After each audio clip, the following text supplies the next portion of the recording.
ड्रामे के स्टार्टिंग में हम हमारी हीरोइन जिया को देखते हैं, जिसका उसके फियांसी के अंकल के साथ शादी वाली रात ही वन नाइट स्टैंड हो गया था, बिकॉज दोनों को ही ड्रग्स दिया गया था। इसी बीच उसने उसके गले से एक रिंग ले ली थी और वो कंट्री छोड़ के भाग गई थी। उसके बाद हम 5 साल के बाद का सीन देखते हैं, जब वो वापस आती है और अपने बेटे से फोन पे बात कर रही होती है। उसका बेटा कहता है, मॉम आप मुझे अकेला छोड़ के कंट्री वापस क्यों आ गए? जिया कहती है, मैं तुम्हारे फादर को ढूंढने आई हूँ। वो कहता है, मुझे ये सब नहीं पता, मुझे भी आपके साथ ही मिलकर फादर को ढूंढना है। जिया कहती है, ठीक है ठीक है। वो जैसे अपनी कार में बैठने जाने वाली होती है, एक पर्सन आके उसका मुंह दबा देता है और उसने मास्क भी लगा रखा होता है। जिया उसका फेस नहीं देख पाती। उसके पीछे गुंडे पड़े हुए थे, वो उसकी कार से भाग रहे होते हैं। गुंडे उनका पीछा कर रहे होते हैं। फाइनली वो गुंडों से बच जाते हैं और वो उसका हाथ पकड़ के उसे साइड में लेकर आता है और वो काफ़ी इंजर्ड होता है। उससे कहता है, मुझे पॉइजन दिया गया है, प्लीज़ मेरी हेल्प करो। तो अपने मुंह से उसके घाव से जहर को निकालती है। उसकी नज़र उसके गले में रिंग पे जाती है और कहता है, तो कई सालों पहले खो गई थी। जब उसे होश आता है तो वो वहाँ पे नहीं होती है और उसके आदमी उसे लेने आते हैं और वो खुद से कहता है, जब 5 साल पहले मुझे ड्रग्स दिया गया था, न्यू ने मेरी रिंग खो दी थी। ये इरफान की फियांसी है। उसी समय उसे उसका कॉल आता है और कहती है, मैं एयरपोर्ट पर थी और हमारी बच्ची का किडनैप हो गया है। उसके बाद हम जिया को देखते हैं, जो अपने बेटे को लेने के लिए एयरपोर्ट जा रही थी, क्योंकि वो भी उसके पीछे पीछे आ गया था। फिर हम म्यू को देखते हैं, जो मन में कह रही होती है, वह इरफान से शादी करने का मेरा एकमात्र हथियार है, और उस किडनैपर के सामने विनती करने लगती है, प्लीज़ मेरी बेटी को छोड़ दो। किडनैपर कहता है, मुझे यहाँ से जाने दो। तब तक इरफान भी यहाँ पे आ जाता है और म्यू उससे कहती है, प्लीज़ मेरी बेटी को बचा लो। इरफान उससे कहता है, तुम्हें क्या लगता है तुम ऐसा करके ज़िंदा बच पाओगे? किडनैपर कहता है, अगर तुमने कुछ भी गड़बड़ करने की कोशिश की तो तुम्हारी बेटी की जान ले लूँगा। वो गर्ल भी कह रही होती, प्लीज़ मुझे बचा लो। तब तक हम देखते हुए उस भीड़ में से एक बच्चा भाग के आता है और उसे कहता है, प्लीज़ यहाँ से हट जाओ, मुझे टॉयलेट जाने दो, मुझे टॉयलेट जाना है। आपके शूटिंग में मैं फंस गया हूँ। तब तक जिया भी उसके पीछे आती है और उससे कहती है, चलो यहाँ से। तो उसका बेटा कहता है, मॉमी प्लीज़ मुझे जाना है। तो वो भी उससे रिक्वेस्ट करने लगती है, प्लीज़ वॉशरूम यूज़ करने दो, पर वो मान नहीं रहा था तो वो जाने लगती है। फिर अचानक से पीछे टर्न होके एक पाउडर डाल देती है और उसे बचा लेती है, पर वो जिया को पकड़ लेता है। इरफान उसे बचा लेता है। उसके गार्ड उसको पकड़ लेते हैं और वो गर्ल भी उसका थैंक यू करती है, thank you beautiful aunty. Irfan उसका थैंक यू करता है और वहाँ से चला जाता है। जिया और उसका बेटा भी जाने लगते हैं। सो एना अपनी मम्मी से कहती है, मम्मी क्या आप उसे ऐसे ही जाने दोगे? सो मैं उससे कहती है, तुम क्या चाहती हो, वो लोमड़ी तुम्हारे फादर को चुरा के ले जाए? एना कहती है, आप इतनी कठोर क्यों हैं? तो मैं उसका कान पकड़ लेती हूँ और कहती, तुमने क्या कहा? मैं तुम्हारी माँ हूँ, और उसे खींच के ले जाती है अपने साथ। जिया जब बैठी होती है, उसके पास हानबाव आता है और कहता है, मम्मी आप डैडी को कब ढूंढेंगे? जिया कहती है, मुझे याद नहीं। तो हानबाव कहता है, कोई तो क्लू होगा, मैं फादर को कैसे ढूंढ सकता हूँ? जिया कहती, किसने कहा कि कोई क्लू नहीं है? तो वो उसे अपने गले में वो रिंग दिखाती है। तो हानबाव उस रिंग को देखता है और कहता है, इस पर तो कुछ भी मेंशन नहीं है, तो इसे तो भूल ही जाओ। और कहता है, मेरे इस डेवलप्ड सॉफ्टवेयर को यूज़ करो और देखो क्या होता है। तभी जिया को कॉल आता है और वो पर्सन कहता है, हम मिस एना के लिए जान फैमिली में पियानो टीचर की भर्ती कर रहे हैं, क्या आप इंटरेस्टेड है? तो खुद से कहती है, मुझे जान फैमिली से कोई कांटेक्ट नहीं रखना है, क्योंकि वो एक्स की फैमिली थी। और उससे कहती है, मैं इस बारे में बाद में बताऊंगी। हानबाव ने उस रिंग के बारे में सारी डिटेल निकाल ली होती है। खुद से कहता है कि ये रिंग तो जान फैमिली से रिलेटेड है, उसी फैमिली में से कोई मेरा फादर होगा। और जिया से कहता है, मॉम प्लीज़ कोई जॉब ढूंढो ना जल्दी से, मैं डैडी से मिलने से पहले भिखारी नहीं बनना चाहता। जिया कहती है, ठीक है, मैं कल ही जॉब के लिए अप्लाई करूँगी। हानबाव और जिया आपस में बातें करते हुए आ रहे थे। हानबाव कहता है, मम्मी मैंने भी अपने क्वेश्चन पूरे नहीं किए हैं, आप डैडी को कब ढूंढ रही हैं? मैं उससे ढूंढ रही हूँ, लेकिन वो मेरे सामने एक ही सेकंड में तो नहीं आ सकता ना। तभी उसकी नज़र इरफान पे जाती है और उसे देखकर उसका बैलेंस बिगड़ जाता है। इरफान उसे पकड़ लेता है। जिया उसे देखती है और कहती है आप तो ऐना के फादर हैं ना कल एयरपोर्ट पे। इरफान कहता है हाँ। तब तक हानमा भी कहता है हम इतनी जल्दी फिर मिलेंगे। तब तक मीनू आ जाती है और कहती है आप क्या कर रहे हैं। ऐना उसे देखकर खुश होती है और कहती है ब्यूटीफुल आंटी, लिटिल ब्रदर। हानमा उसे देख के कहता है वही है ना जिन्होंने हमें कल थैंक यू भी नहीं बोला। जिया उसे शुभ कराती है और उसे कहती है हेलो मेरा नाम जिया है। वो उसे बिल्कुल भाव नहीं देती और इरफान से कहती है आप यहाँ पे क्या कर रहे हैं, और वो भी उसे इग्नोर करता है और ऐना से कहता है तुम्हारी नई पियानो टीचर है, तुम्हें अच्छे से सीखना है और बीच में नहीं छोड़ना है। और जिया से कहता है मेरी बेटी की पियानो टीचिंग तुम्हारे हाथ में है। जिया कहती है मिस्टर जान मुझ पर भरोसा कर सकते हैं। इरफान के जाते ही म्यूट से कहती है यहाँ से चले जाओ। हम लोग कहता है पर मेरी मॉम ने तो अभी पढ़ाना भी शुरू नहीं किया है। म्यू कहती है अगर मैं कहूँ ये अनफेयर है तो मैंने बहुत सी लेडीज़ को इरफान को सेड्यूस करने के लिए पियानो टीचर के रूप में आते हुए देखा है, और उसके ऊपर काफ़ी सारे पैसे फेंक देती है। कहती है तुम इन पैसों के लिए यहाँ पे आई हो ना। जिया कहती है मुझे सेकंड हैंड मेंस पसंद नहीं है और कहती है तुम्हारी काफ़ी डर्टी सोच है, और वो वहाँ से जाने लगती है। हानबाओ ऐना से कहता है तुम्हारी मॉम जैसी कोई बात नहीं है। तो म्यूट से कहती है क्या बकवास कर रहे हो। वो उसे चिढ़ा के चला जाता है। ऐना म्यूट से कहती है मॉम मुझे वो ब्यूटीफुल आंटी पसंद है, आप उन्हें ऐसे मत भेजिए। म्यू ऐना से कहती है एक हफ्ते बाद तुम्हारे ग्रैंडफादर का बर्थडे है, तुम उन्हें मेरी और इरफान की शादी के लिए उन्हें मनाओ। क्या तुमने सुना मैंने क्या कहा। ऐना कहती है ठीक है, और वो उस पर गुस्सा करते हुए कहती है तुम एक बेटे होते तो कितना अच्छा होता।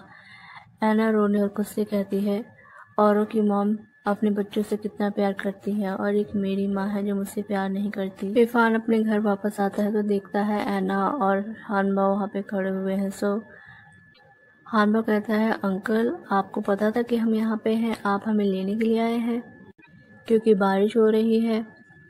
इरफान कहता है मैं आपको छोड़ दूंगा, कहाँ जाना है। सो जिया कहती है कोई ज़रूरत नहीं है, मैंने टैक्सी बुक कर ली है।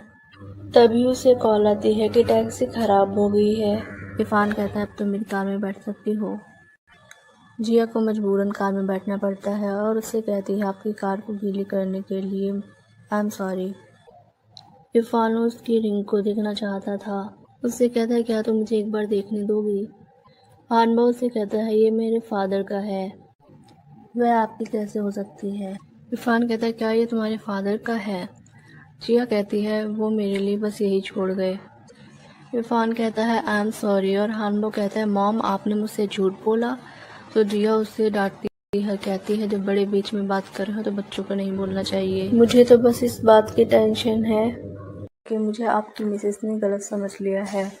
इरफान कहता है मेरी वाइफ कहाँ से आ सकती है। जिया कहती है ऐना की मॉम।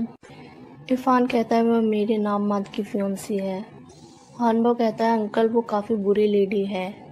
वो सच में आपकी फियोंसी है। इरफान कहता है तुम ऐसा क्यों कह रहे हो। हानबा कहता है उस बुरी लेडी ने ना केवल हमें निकाल दिया बल्कि हमें इंसल्ट करने के लिए पैसे का भी यूज़ किया। इरफान कहता है क्या होगा अगर मैं तुम्हें फिर से इनवाइट करूं। जिया कहती है मिस्टर जान कंसर्न दिखाने के लिए थैंक यू, बट मुझे इस नौकरी की कोई परवाह नहीं है। और हानबा उसे कहती है चलो चले। वो जा रही होती है, रास्ते में उसे उसका एक्स मिल जाता है। वो उसे देख के करता है तुम जिया तुम्हारी हिम्मत कैसे हुई वापस आने की, और उसे काफ़ी कुछ सुनाता है। तुम पहले एक जंगली आदमी के साथ भाग गई थी और फिर तुम वापस आ गई। हानबा आगे आ जाता है मेरी मॉम की रिस्पेक्ट करो। तो वो कहता है क्या ये उसी वाइल्ड मैन के साथ तुम्हारा बच्चा है। उसकी सिस्टर मन में सोचती है ये तो 5 साल पहले जाओ के साथ नहीं सोई थी, फिर इसका बच्चा कहाँ से आया। फिर वो उसकी बटरिंग करने लगती है और कहती है सिस्टर आपके पहले से ही बच्चे हैं, आपने हमें पहले क्यों नहीं बताया। जिया कहती है तुम दोनों मैरिड हो। उसकी सिस्टर कहती है सिस्टर मुझे माफ़ करना, मेरी मॉम ने कहा कि दुल्हन के बिना शादी नहीं हो सकती, इसीलिए मैंने जाओ से शादी कर ली। जिया उससे कहती है क्या तुम्हें याद है कि 5 साल पहले शादी वाली रात को तुमने जाओ के बारे में मुझसे क्या कहा था, और जब मैं अंदर गई तो मैं बेहोश हो गई। तो उसकी सिस्टर कहती है मैंने तुम्हारी जगह शादी कर ली, तो क्या तुम इस बात से नाराज़ हो। और खुद को थप्पड़ मार लेती है। जिया कहती है ड्रामा करने की कोई ज़रूरत नहीं है, तुमने अभी तक अपने चेहरे पे थप्पड़ तक नहीं मारा है। जाओ उससे कहता है तुम आगे जा रही हो। हानबो कहता है मेरी मान से तमीज से बात करो। तो जाओ हानबो पे हाथ उठाने जा रहा होता है तुम कमीने। तब तक इरफान उसका हाथ पकड़ लेता है और कहता है जान फैमिली ने तुम्हें बच्चों को पीटने की शिक्षा नहीं दी है। जिया इरफान से कहती है तुम्हें अपने नेफ्यू को अच्छे से टीच करना चाहिए और वहाँ से जाने लगती है। जहाँ उसे रुकता है उससे कहता है इसने हाईतांग को बुली किया। जिया कहती है तुम और क्या चाहते हो। तो जहां कहता है मैं चाहता हूँ कि तुम मुझसे माफी मांगो। जिया कहती है ठीक है और उसकी तरफ आगे बढ़ने लगती है। हाईतांग कहती है तुम क्या करने जा रही हो। वो उसे खींच के थप्पड़ लगाती है और उसके कान में कहती है अब तुम्हारे चेहरे दोनों तरफ से ढके हुए हैं और वहां से जाने लगती है और हानबो भी उसके पैर को कूच देता है। उसके जाने के बाद हेतांग जहां पे गुस्सा करती है और कहती है तुमने उसे कुछ कहा क्यों नहीं। तो उसे उल्टा थप्पड़ मार देता है। मैं सब तुम्हारे लिए कर रहा था और जिया वापस आ गई है। उसके जाने के बाद हेतांग से कहती है जिया मैं तुम्हें खुद को लूटने नहीं दूंगी। फिर हम जिया को देखते हैं जिससे इरफान उसके घर छोड़ने आया था और जिया उसे कहती है मुझे इस जॉब को छोड़ने के लिए खेद है। इरफान कहता है इतनी जल्दबाजी में फैसला मत लो। इरफान जिया को सजेशन देता है कि जहाँ अपनी एंगेजमेंट से पहले ही हेतांग के साथ नाइट स्पेंड की थी इसलिए मैं तुम्हें सजेस्ट करता हूँ कि तुम्हें पीछे मुड़कर नहीं देखना चाहिए। और वो वहाँ से चला जाता है। उसके जाने के बाद जिया खुद से कहती है मुझे अब पता चल रहा है कि उसने मुझे पहले ही धोखा दिया है। इरफान जब घर पहुँचता है उससे एनी कहती है क्या आप आंटी को फिर से बुलाने में मेरी हेल्प कर सकते हैं। दादाजी का बर्थडे पास में ही है। मॉम को अभी तक कोई पियानो टीचर नहीं मिली है। डैडी प्लीज़ मेरी हेल्प करो। इरफान कहता है मैं आपकी कैसे हेल्प कर सकता हूँ और उसके कान में एक आइडिया बताता है। नेक्स्ट दिन में हम जिया को देखते हैं जिसके पास एनी भाग के आती है और कहती है आंटी क्या मैं आपको याद हूँ। और उसका हाथ पकड़ के इरफान के पास लाती है। इरफान उससे कहता है बैठ जाओ। जिया कहती है मैं नहीं बैठूंगी, मैं आपके बेटी की पियानो टीचर नहीं बनूंगी, प्लीज़ मुझे परेशान करना बंद करो। इरफान एनी को अपना प्लान एग्जीक्यूट करने के लिए कहता है। एनी जिया के पास जाती है और कहती है आंट क्या आप मुझे इसलिए नहीं पढ़ाना चाहती क्योंकि मैं बेवकूफ़ हूँ। अगर ऐसा नहीं है तो प्लीज़ मेरी टीचर बन जाओ ना। जिया रेडी हो जाती है पर कहती है मैं सिर्फ तुम्हें 1 वीक के लिए ही सिखा सकती हूँ। वही इरफान को उससे कहता है मैंने सिर्फ तुम्हें अपने पास उस रिंग की इन्फॉर्मेशन निकालने के लिए रखा है। जिया एनी से कहती है बट तुम्हारी मॉम इससे सहमत नहीं होंगी। इरफान कहता है उसका इससे कोई लेना देना नहीं है, कल से तुम उसे सिखाने आ सकती हो। इरफान उससे कहता है मैं तुम्हें घर ड्रॉप कर देता हूँ पर जिया कहती है नहीं मैं खुद चली जाऊंगी और उन्हें बाय करके जाने लगती है। तभी सामने से एक कार आती है, उसमें से इसकी स्टेप मदर निकलती हैं और उसे थप्पड़ मार देती हैं और उससे कहती है तुम्हें वापस आने के लिए किसने कहा। जी तुम्हारे जैसी कोई बेटी नहीं है, तुमने मुझे कितना शर्मिंदा किया है। और अपने आगे नील डाउन होने के लिए कहती है। जिया कहती है मेरी कोई गलती नहीं है तो मैं आपके आगे नील डाउन क्यों करूं। उससे कहती है तुम्हें अभी भी जवाब देने की हिम्मत है और अपने गार्ड्स से उसे जबरदस्ती नील डाउन करवाती है। जिया कहती है आप मेरे साथ ऐसा क्यों कर रही हैं, आखिर आप करना क्या चाहती हैं। क्योंकि मॉम कहती तुम हमारी फैमिली को कितना ह्यूमिलेट किया है और अब वापस आ गई हो। और कहती है झांग हाईतंग का हस्बैंड है तो उस पे डोरे डालना बंद करो और उससे छीनने की कोशिश मत करो। जिया हंसती है और कहती है तो आप हाईतंग के लिए यहाँ पे आई हैं मेरे पास, हम दोनों आपकी बेटियां हैं तो आप हमेशा उसकी साइड कैसे ले सकती हैं। उसकी मॉम उस पर गुस्सा करती है और कहती है तुम अभी भी मुझसे इस तरह से बात कर रही हो और स्टिक लेके उसे मारने जा रही होती है। तब तक इरफान उनका हाथ पकड़ लेता है और कहता है क्या ये मिसेस ए के लिए एम्बैरेसिंग नहीं है ऐसे पब्लिक प्लेस पे किसी को मारना। और उसका हाथ मोड़ देता है और गार्ड्स की तरफ देखने लगता है तो उसे छोड़ देते हैं। वो जिया को उठाता है और कहता है क्या तुम ठीक हो। जिया उसे थैंक्स कहती है और वो काफ़ी वीक फील कर रही होती है, ठीक से खड़ी भी नहीं हो पाती। इरफान उसे सहारा देता है। उसकी स्टेप मॉम कहती है तुम अभी भी शर्मिंदा होना चाहती हो, अब उसके अंकल को सेड्यूस करना चाहती हो। तो जिया उसे अपना हाथ छुड़ा लेती है और उससे कहती है 5 साल पहले जो भी हुआ उसमें मेरी गलती नहीं थी, वो हेतांग ही थी जिसने मुझे किसी और के रूम में भेजा। तो उसकी मॉम उस पर गुस्सा करने लगती है और इरफान से कहती है ये सारी जिया की गलती है, ये उस समय किसी के साथ भाग गई और शादी से बच गई, इसीलिए जांग ने हेतांग से शादी कर ली। यह इरफान से कहती है, मिस्टर जान, अगर आपको इस बारे में अफसोस है तो आप मुझे जॉब से निकाल सकते हैं। तो इरफान कहता है, मुझे कब अफसोस हुआ, तुम्हारे और झांग के भी जो कुछ भी हुआ मेरा उससे कोई लेना देना नहीं है।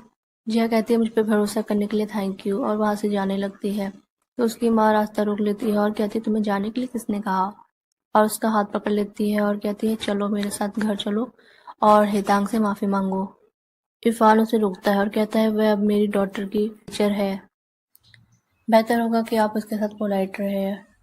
इरफान उसे उसके घर छोड़ने आता है। जिया उसे कहती है, मिस्टर जान, आपका थैंक यू। इरफान उससे काफी क्लोज आने लगता है और उससे कहता है, क्या तुम सच में यहाँ पे झांक के लिए वापस आई हो। और जिया खुद से कहती है, ये उस पर्सन की तरह क्यों लगता है जिसके साथ मैंने नाइट स्पेंड की थी। तब तक हानबॉग डोर खोल देता है और कहता है, मम्मी आप आ गए, और फिर उन्हें क्लोज देख के अपनी आंख बंद कर लेता है और कहता है, मैं आपको नहीं देख रहा। जिया उसे कहती है, तुम क्या बकवास कर रहे हो, और इरफान से कहती है, तुम्हें अब जाना चाहिए। नेक्स्ट सीन में देखते हैं जिया एनी को पढ़ाने के लिए इरफान के घर पहुंची होती है। मिर केयरटेकर से कहती है, अब तुम किसी कुत्ते बिल्ली को भी घर में आने दोगे। वो कहता है कि यह मिस एनी की पियानो टीचर है। मिर कहती है, मैंने उसे बहुत पहले निकाल दिया था। तब तक एनी आ जाती है और कहती है, मम्मी आप ऐसा नहीं कर सकती। और जिया से कहती है, टीचर मेरे साथ चलो। वो एनी पे गुस्सा करने लगती है और कहती है, अब तुम मेरे खिलाफ जाओगी। और उस पर्सन से कहती है, तुम अभी भी वहीं पे खड़े हो, इसे बाहर निकाल दो। जिया कहती है, तुम ऐसा नहीं कर सकती। म्यू कहती है, मैं इस घर की ऑनर हूँ, मैं ऐसा नहीं कर सकती। तो जिया उसे टॉन्ट मारते हुए कहती है, तुम मिस्टर जान की फियांसी हो, क्या तुम्हें मिस्ट्रेस नहीं कहा जा सकता। तो उसे गुस्सा आ जाता है और अपने सर्वेंट से कहती है, इसे बाहर निकालो। तो वो दोनों सर्वेंट्स फिर जबरदस्ती बाहर निकालने लगती हैं। तब तक इरफान आ जाता है और कहता है, मैं भी देखता हूँ इसे बाहर निकालने की कौन हिम्मत करता है। और म्यू से कहता है, ये वह टीचर है जिसे मैंने इनवाइट किया है। म्यू कहती है, लेकिन तो इरफान कहता है, तुम्हें हमारे फैमिली मैटर्स के बारे में डिसीजन लेने का राइट किसने दिया। और जिया से कहता है, क्या तुम ठीक हो। तो वो कहती है, हाँ मैं ठीक हूँ। एनी उसके पास आती है और कहती है, टीचर प्लीज जल्दी करो ना, मुझे पियानो सिखाओ, और उसे अपने साथ लेके चली जाती है। इरफान म्यू से कहता है, मैं तुम्हें इस बार कुछ नहीं कह रहा हूँ, और वहां से जाने लगता है। म्यू कहती है, जिया देखो मैं तुम्हें अगली बार कैसे सबक सिखाती हूँ। तो इरफान पीछे मुड़ के उससे कहता है, तुमने क्या कहा। तो कहती है, मैंने कुछ भी नहीं कहा। जिया एनी को पियानो सिखा रही होती है। एनी जिया से कहती है, क्या मैं आपको और लिटिल ब्रदर को पार्टी में आने के लिए इनवाइट कर सकती हूँ। जिया कहती है, कोई प्रॉब्लम नहीं है, बट हानबॉ को से भीड़ भाड़ वाली जगहों पे जाना पसंद नहीं है। एनी कहती है, क्या आप प्लीज आप उसे मेरे लिए बुला सकती हैं, मुझे वह पसंद है। जिया कहती है, ठीक है।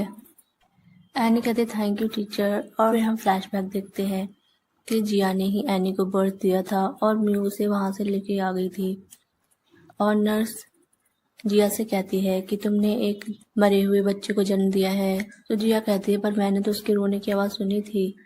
सीन फ्लैशबैक से वापस आता है और जिया खुद से कहती है, अगर मेरी बेटी जिंदा होती तो इतनी ही बड़ी होती।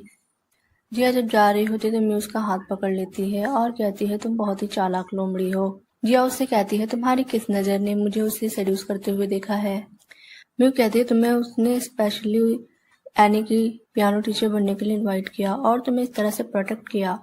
तो जिया उसे कहती है, मुझे इरफान ने नहीं, एनी ने कहा था कि मैं उसकी पियानो टीचर बनूं। तो म्यू उससे कहती है, ऐसा मत सोचो कि एनी तुम्हें पसंद करती है तो तुम जो चाहो वो कर सकती हो, मैं उसकी माँ हूँ। तो जिया उसे सुनाती है और कहती है, तुम ऐसी अपनी हरकतों से एनी को खुद से और दूर कर दोगी, और वहां से जाने लगती है। म्यू को उस पर काफी गुस्सा आ रहा होता है और उसे कोई आइडिया आता है। जिया के पीछे जाती है और कहती है, जिया से कहती है, क्योंकि तुम्हारे एनी से काफी अच्छे रिलेशन है तो प्लीज मेरे लिए उसकी टेक केयर कर लो, मैं बाहर जा रही हूँ। और वो चली जाती है। उसके जाने के बाद जिया को एक रूम से एनी की आवाज आती है, तो वो देखने जाती है और रूम को म्यू बाहर से बंद कर देती है। थोड़ी देर बाद एनी म्यू के पास आती है और कहती है, क्या टीचर जिया चली गई। म्यू उससे कहती है, वह पहले चली गई है।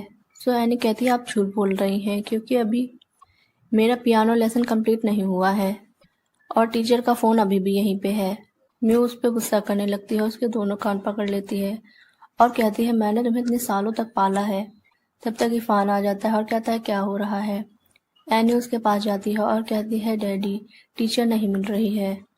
वही हम जिया को देखते हैं जो काफ़ी घबरा रही होती है और कहती प्लीज़ दरवाज़ा खोलो, मैं अंदर बंद हूँ। और वो बेहोश हो जाती है। फिर नेक्स्ट सीन में हम जिया को देखते हैं जो बेहोश होती है और उसे इरफान ने बचा लिया होता है। जब उसे होश आता है तो इरफान उससे पूछता है तुम इलेक्ट्रॉनिक डिस्ट्रीब्यूशन रूम में क्यों गई, और उसका बेटा भी यहीं पे होता है तो उससे पूछती है तुम यहाँ पे क्या कर रहे हो। एनी कहती है मैंने उसे फ़ोन करके बुलाया, क्या आप ठीक है। वो कहता है अंकल मेरी मम्मा भी ठीक है पर उन्हें क्लस्ट्रोफोबिया है। जिया कहती है मुझे ठीक से याद नहीं है पर मैंने एनी की आवाज़ सुनी और पता नहीं दरवाज़ा कैसे बंद हो गया, पर एनी कहती है मैंने नहीं दी। तब तक म्यू कहती है ठीक है और काफ़ी इनोसेंट बनते हुए कहती है यह सब मिसअंडरस्टैंडिंग है। हानबो से कहती है चलो चलते हैं और म्यू के कान में कहती है मैं एनी के लिए तुम्हें जाने दे रही हूँ, और वो वहाँ से चली जाती है। उसके जाने के बाद इरफान म्यू से कहता है बेहतर होगा कि तुम मुझे बताओ कि यह जो भी हुआ उसमें तुम्हारा हाथ है। म्यू उससे कहती है तुम क्या उससे अट्रैक्टेड हो। इरफान कहता है इसमें गलत क्या है और वहाँ से चला जाता है। म्यू गुस्सा करती है और कहती है जिया मैं तुम्हें छोड़ूंगी नहीं। हम जिया को देखते हैं। जिया हानबो से कहती है एनी ने तुम्हें अपने दादाजी की बर्थडे पार्टी में इनवाइट किया है। हानबो कहते हैं बहुत बोरिंग है। जिया कहती है अगर तुम नहीं जाओगे तो एनी तुम पे चिल्लाएगी। हानबो कहता है ओहो ये लड़की अभी परेशानी है, ठीक है मैं आऊँगा। और मन में कहता है डिनर पार्टी में काफ़ी सारे लोग आएंगे, उनमें से मेरे फादर भी होंगे, और काफ़ी खुश होता है। नेक्स्ट डे पार्टी का सीन होता है। एनी भाग के जिया के पास जाती है। जिया उससे कहती है हमें पार्टी में इनवाइट करने के लिए तुम्हारा थैंक यू। हानबो शायद ही कभी किसी डिनर पार्टी में जाता है पर वह यहाँ पे तुम्हारे लिए आया है। एनी उससे कहती है लिटिल ब्रदर चलो मैं तुम्हें टेस्टी फूड खिलाती हूँ। हानबो के साथ जाने के लिए रेडी हो जाता है। म्यू जिया को देख के खुद से कह रही होती है एनी ने इसे क्यों इनवाइट किया। आई एम श्योर इसे इरफान ने ही बुलाया होगा और ये उसे अट्रैक्ट करना चाहती है। तभी एक लड़की की तरफ इशारा करती है। जब जिया वहां से गुजर रही होती है तो वो लड़की अपना पैर फैला जिससे जिया गिरने वाली होती है और सामने वाली लेडी की ड्रिंक उसके ऊपर गिर जाती है, तो वो दोनों ही उस पर चिल्लाने लगती है। जिया कहती है मुझे इसके लिए खेद है, आई एम सॉरी। और वो लड़की कहती है मेरी टीचर काफ़ी ही फेमस बैले डांसर है, तुम्हारी हिम्मत कैसे हुई उनसे टकराने की। और वो लेडी कहती है मेरे पैर आम लोगों की तुलना में काफ़ी प्रीशियस हैं। जिया उससे कहती है तुम काफ़ी इंटरेस्टिंग हो, तुम ही थी जिसने अपने पैर फैलाए थे।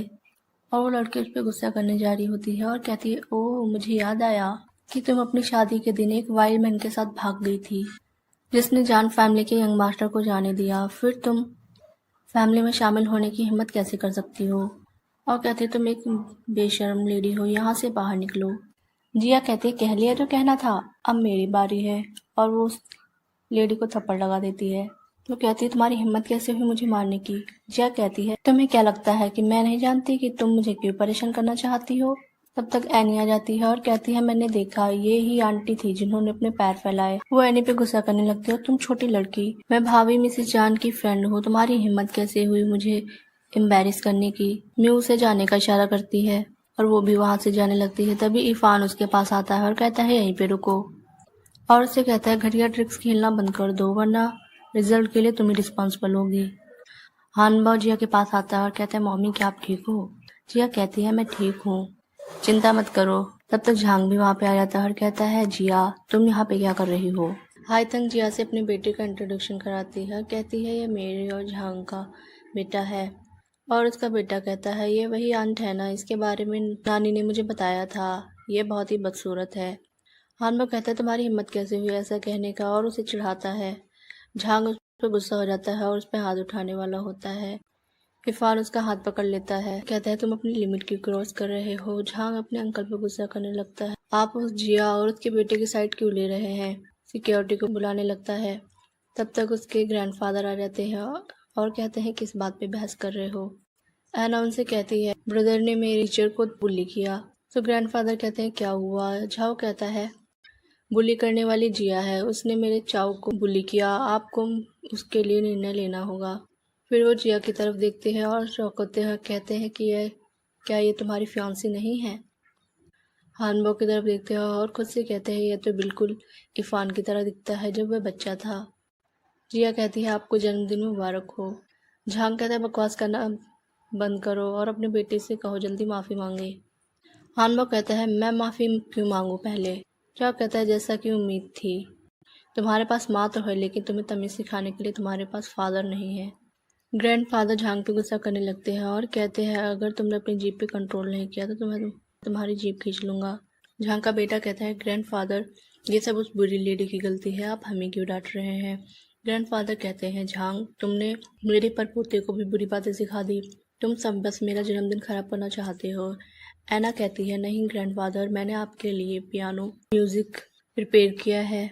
ग्रैंडफादर खुश हो जाते हैं, कहते हैं चलो बजाते हैं। और जिया इरफान को उसकी हेल्प करने के लिए थैंक यू कहता है और हानबो कहता है, अंकल आप मेरी और मॉम के लिए बहुत अच्छे हैं, आप मेरे बिग ब्रदर हैं और अब से हम भाई रहेंगे।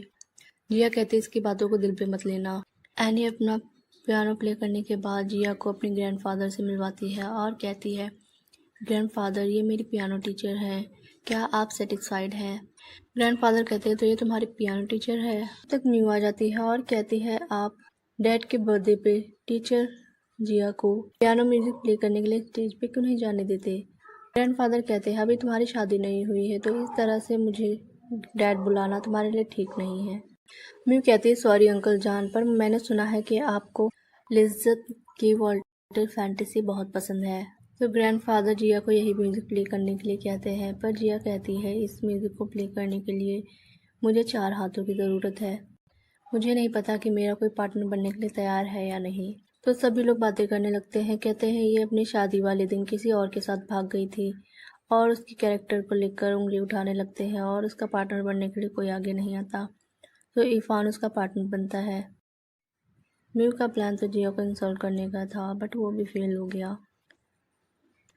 जिया और इरफान पियानो म्यूजिक प्ले कर रहे होते हैं। इसी बीच हानबो एना से कहता है, तुम्हारी मॉम तुम्हारे साथ बुरा बिहेव नहीं करती, तुम कितनी प्यारी हो, वो तुम्हें कैसे बुली कर सकती हैं। और उसे अपना फ़ोन दिखाता है और कहता है, क्या तुम इस रिंग के बारे में मेरी मदद कर सकती हो। एनी उस रिंग को देख के कहती है, ये तो मेरे फादर की पारंपरिक विरासत है, लेकिन ये 5 साल पहले खो गई थी। हानबो सोचने लगता है, इसका मतलब शायद अंकल इरफान ही मेरे फादर है, मुझे इस खबर के बारे में मॉम को बताना होगा। वो जैसे ही म्यूज़िक प्ले करके आती है, हानबो उसे बताने वाला होता है, पर जिया उसे कहती है, 1 मिनट रुको, मुझे वॉशरूम जाना है, और वो वॉशरूम चली जाती है। तब तक उसे उसके फ्रेंड का कॉल आ जाता है और कहता है, मुझे तुम्हें इम्पॉर्टेंट इन्फॉर्मेशन देनी है।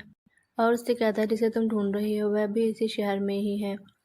और इसी बीच हम देखते हैं झांग का बेटा उसके पीछे आया होता है और मैं उसके पास आती है और कहती है कि उसने तुम्हारे फादर और मॉम को बुली किया है, क्या तुम उसे सबक सिखाना चाहते हो। और उसे हल्का सा धक्का देने के लिए कहती है। वो जिया को धक्का देके भाग जाता है। तभी उधर से ही ऐना और इरफान आ रहे होते हैं और ऐना उसे भागते हुए देख लेती है। इरफान से कहती है, फादर ये तो चाव है, अब इसने क्या बुरा किया। और वो जाके देखती है और कहती है, फादर टीचर सीढ़ियों से नीचे गिर गई। इरफान उसे उठा के ले जाने लगता है और ऐना से कहता है डॉक्टर को बुलाने के लिए। तब तक मीम भी आ जाती है और कहती है, ये नीचे कैसे गिर गई। और ऐना को उसे के पीछे जाने से मना करती है और कहती है, उन्हें चोट लग गई है, आप में जरा से भी मानवता है या नहीं। और वो चली जाती है। मैं खुद से कहती है, जब से ये वापस आई है इसने ऐना और इरफान को मुझसे छीन लिया है। तभी वह किसी को कॉल करती है और कहती है, जिया नाम की लेडी से निपटने में मेरी मदद करो। डॉक्टर आके उसे चेक करता है। हानबो कहता है, डॉक्टर मेरी मॉम को क्या हुआ है। डॉक्टर कहता है, बस वो थोड़ी सी इंजर्ड है। और इरफान को अपने साथ बाहर आने के लिए कहता है। इरफान दोनों बच्चों को उसकी केयर करने के लिए कह के जाता है और हानबो ऐना से कहता है, मैं थोड़ी देर के लिए बाहर जा रहा हूँ, तो प्लीज़ मेरी मॉम की केयर कर लो, मुझे कुछ काम है। ऐना कहती, तुम्हें क्या काम है। तो वो फ्लैशबैक सोच रहा होता है जब वो उसको धक्का देके भाग के गया था। हानबो कहता है, मुझे कुछ चीज़ों की जांच करनी है। डॉक्टर इरफान से कहता है, उसे जहर दिया गया है जो हर 2 हफ्ते में अपना असर दिखाएगा। इरफान कहता है, मैं समझता हूँ, पर आपको इस बात को सीक्रेट रखना होगा। जिया अपने घर जाने लगती है और इरफान से कहता है, क्या तुम अभी बेहतर फील कर रही हो। तब तक हेतांग भाग के उसके पास आती है और कहती, सिस्टर मैंने सुना कि आप गिर गई और आपको चोट लग गई, क्या आप ठीक है। हानबो उसे धक्का दे देता है और कहता है, तुम्हारे बेटे चाव ने मेरी मॉम को नीचे धक्का दिया। वह मेरी मॉम को नुकसान पहुंचाना चाहता था। हेतांग अपने बेटे की साइड लेने लगती है और कहती है मेरा बेटा ऐसा नहीं है, वह काफ़ी ऑबिडेंट है। हानबो कहता है मेरे पास प्रूफ है और वो फ़ोन में वीडियो दिखाता है। हेतांग उससे कहती है उसका ऐसा कोई मतलब नहीं था, वह बस तुमसे मजाक कर रहा था। झांग अपने बेटे पे गुस्सा करता है और कहता है किसने तुम्हें ऐसा करने के लिए कहा था। तो वो म्यू की तरफ उंगली करता है और कहता है उसने मुझे ऐसा करने के लिए कहा था। म्यू उससे कहती है तुम क्या बकवास कर रहे हो। जिया उसे थप्पड़ मार देती है। म्यू कहती है तुम्हारी हिम्मत कैसे हुई, तो वो उसे एक और थप्पड़ लगाती है। म्यू कहती है जिया क्या तुम पागल हो गई हो, और कहती है तुमने बच्चों को बुरे काम करने के लिए उकसाया, इस बार तुम बहुत आगे निकल गई। म्यू इरफान से उसकी शिकायत करने लगती है तो इरफान कहता है मैंने तुम्हें पहले ही कहा था कि जिया को अपना निशाना मत बनाओ और मेरी बातों पे ध्यान दो, और अपने आदमी से कहता है इसे विला में बंद कर दो और मेरी इजाज़त के बिना एक भी कदम बाहर मत रखने देना। इरफान झांग से कहता है एक फादर के रूप में तुम्हें जिया से माफ़ी मांगनी चाहिए, तो वो उस पर गुस्सा करता है और कहता है आप इस जिया जैसी लेडी के लिए आप हमारे चाचा भतीजे के रिलेशन को नज़रअंदाज कर रहे हैं, हमें जाने दो। और वहाँ से जाने लगते हैं। हानबा उनका रास्ता रोक लेता है और कहता है अभी तक आपने मेरी मॉम से माफ़ी नहीं मांगी है। वो उसे धक्का दे देता है जिससे उसका हाथ उसके नीचे आ जाता है और उसके हाथ में चोट लग जाती है। जिया उस पर गुस्सा करती है और कहती है तुम्हारी हिम्मत कैसे हुई मेरी बेटी को हाथ लगाने की, और कहती है क्योंकि तुम अपनी गलती मानने को तैयार नहीं हो तो मैं पुलिस को फ़ोन लगाऊंगी, पुलिस ही इस मामले को संभाल लेगी। हेतांग घबरा जाती है और उसके पास आती है। यह मेरी ही गलती है, मैंने उसे अच्छे से नहीं सिखाया, प्लीज़ मामले को आगे मत बढ़ाओ। तो जिया उससे कहती है तुम्हें उसे मुझसे पर्सनली माफ़ी मांगने के लिए कहना चाहिए। हेतांग अपने बेटे से जिया से माफ़ी मांगने के लिए कहती है पर वो कहता है मैं माफ़ी नहीं मांगूंगा। इरफान भी उस पर गुस्सा करता है और उसे माफ़ी मांगने के लिए कहता है। झांग से ये ह्यूमिलेशन बर्दाश्त नहीं हो रही थी और वो हेतांग को थप्पड़ मार देता है और कहता है तुमने हमारे बेटे को अच्छे से नहीं सिखाया, तुमने ही उसको बिगाड़ के रखा है। तो चाव बीच में आ जाता है और कहता है फादर प्लीज़ मम्मी को मत मारो, मुझे अपनी गलती का पछतावा है। तो वो उसे सॉरी कहता है पर बच्चे कहते हैं तुम्हारी आवाज़ स्लो थी, फिर से मांगो। तो वो दोबारा माफ़ी मांगता है। जिया उसके सर पे हाथ फेरती है और कहती है अगली बार से ऐसा मत करना। और चाव मन में सोचता है लगता है लेडी सच में बुरी नहीं है। हानबा और जिया जाने लगते हैं। हानबा इरफान से गले मिलता है और कहता है अंकल हम कल दोपहर में कॉफ़ी कैफ़े में मिलेंगे, मुझे आपको कोई इम्पोर्टेंट बात बतानी है। इरफान हाँ कहता है और नेक्स्ट डे हानबा उसका कॉफ़ी कैफ़े में वेट कर रहा होता है। और जब इरफान आता है हानबा उसे उस रिंग की पिक्चर दिखाता है और कहता है अंकल क्या ये आपकी रिंग है। इरफान कहता है ये तो तुम्हारी माँ के पास है, और उससे कहता है ये अंगूठी तुम्हारी मॉम के पास क्यों है। ऐसी ही रिंग म्यू के पास भी थी और उसने खो दी, और तुम ये क्वेश्चन क्यों पूछ रहे हो। हानबा कहता है प्लीज़ मेरे क्वेश्चन का आंसर दो, क्या ये आपकी है। इरफान कहता है मुझे नहीं पता। हानबा उससे अपने क्लोज करता है, कहता है इधर आओ, फिर उसके बाल तोड़ लेता है और कहता है सच बताने की जिम्मेदारी मेरी है, और वहाँ से जाने लगता है। और उससे कहता है प्लीज़ इसके पैसे दे देना, मेरे पास पैसे नहीं है।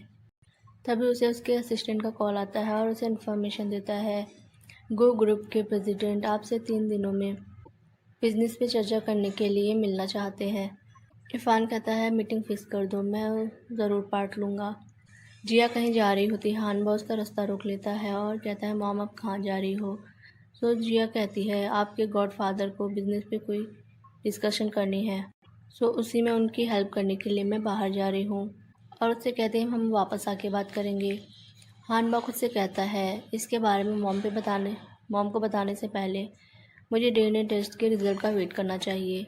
जब लिफ्ट का दरवाज़ा खुलता है जिया के सामने उसका एक्स खड़ा होता है और उसे देख के जिया शॉक हो जाती है और उसे इग्नोर करके जाने लगती है। तो उसका हाथ पकड़ लेता है और कहता है इसी होटल में मेरे अंकल किसी बिजनेस पे डिस्कशन करने के लिए आए हैं, तुम क्या उन्हें उनके पीछे पीछे यहाँ सेड्यूस करने के लिए आई हो।